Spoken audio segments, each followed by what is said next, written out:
Vote দেওয়ার সময় তখন বড় ভুলে দিচ্ছ, আর যাওয়ার বেলায় বলছো ছোট ভুলে দাও। দেখো মাসি, আমি এবার ক্লিয়ার কাটারই কথা বলে যাচ্ছি।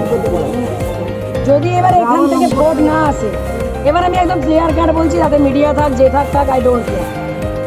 যদি এবার এখান থেকে যদি দেখি যে তৃণমূল লিড পাইনি, তাহলে সত্যি মাসি আমি তোমাদেরকে না, আমরা কেউই আর অভিযোগ শুনতে আসবো, বাস্তব কথা একদম বলে যাচ্ছি। কোনো অভিযোগ শুনতে আমাদের কেউ আসবে না। তোমরা বিজেপির সঙ্গে বুঝে নেবে, কারণ এখানে বারবার বিজেপি জিতবে আর আমরা কাজ করব, এটা হতে পারে না। এই যে অঞ্চলগুলোতে বিজেপি লিড পাবে সেই অঞ্চলগুলো লিস্ট করে রাখবে, আর যেখানে তৃণমূল লিড পাবে সেই বুথগুলোও লিস্ট করে রাখবে। আমরা যেখানে তৃণমূল লিড পাবে, আমি সেখানে জান দিয়ে রাতের অন্ধকার কথা শুনতে, সেখানে তৃণমূল লিড পাবে না, সেখানে আমি। দেখুন একটা কথা বলছি, এই ওঁদা বিধানসভা পশ্চিমবঙ্গের অন্যতম বড় বিধানসভা।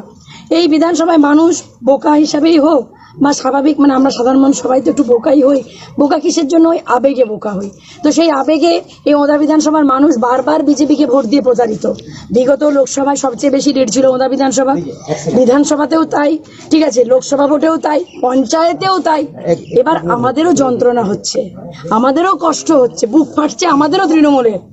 আজকে মমতা দি তারপরেও উন্নয়নের জোয়ার ভরিয়ে দিচ্ছেন এই ওঁদাতে।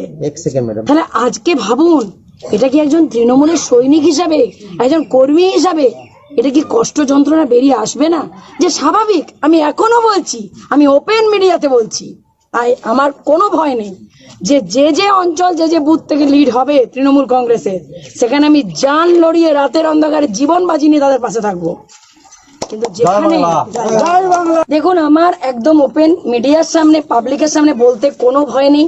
আমি দলের সৈনিক, ঠিক আছে, দল আমাকে প্রার্থী করেছে, তাই আমার দল যে বুথে লিড পাবে সেখানে আমি একজন নারী হয়েও আমি রাতের অন্ধকারে হোক দিনে হোক জীবন বাজি রেখে জান লড়িয়ে সেই অঞ্চলে মানুষের পাশে থাকবো। কিন্তু যে অঞ্চল বুথ থেকে আমার দল লিড পাবে না, সত্যি সেখানে আসার আগে 10 বার ভাববো যে সেখানে আর যাবো কি না।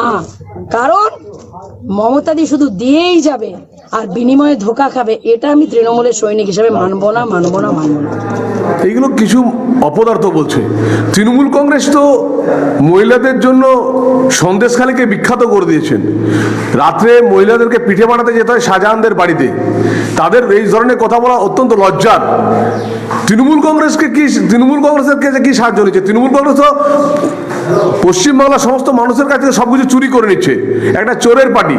আর সেই ধরনের মহিলা যে ধরনের কথা বলছে গরিব মানুষকে, সাধারণ নিপীড়িত মানুষকে, এটা অত্যন্ত লজ্জার। তাদের চোখে শুধু সন্দেশখালী হয়, মহিলাদের রাত্রেবেলা পিঠে বানাতে যেতে হয়, অত্যন্ত লজ্জার। কেউ তো বলেছিল যে ইতনা বড়া দেশ মে ছোটি ছোটি ঘটনা ঘটতি হ্যায়, বিষ্ণুপুরের তৃণমূলের প্রার্থী, অত্যন্ত লজ্জার। যারা এই ধরনের ঘটনা বলছে তারা, আমি বলবো তাদের মা বোনকে নিয়ে একটু ভাবুক। তাদের ঘরে মা আছে, বোন আছে, আমাদের ঘরে মা আছে, বোন আছে।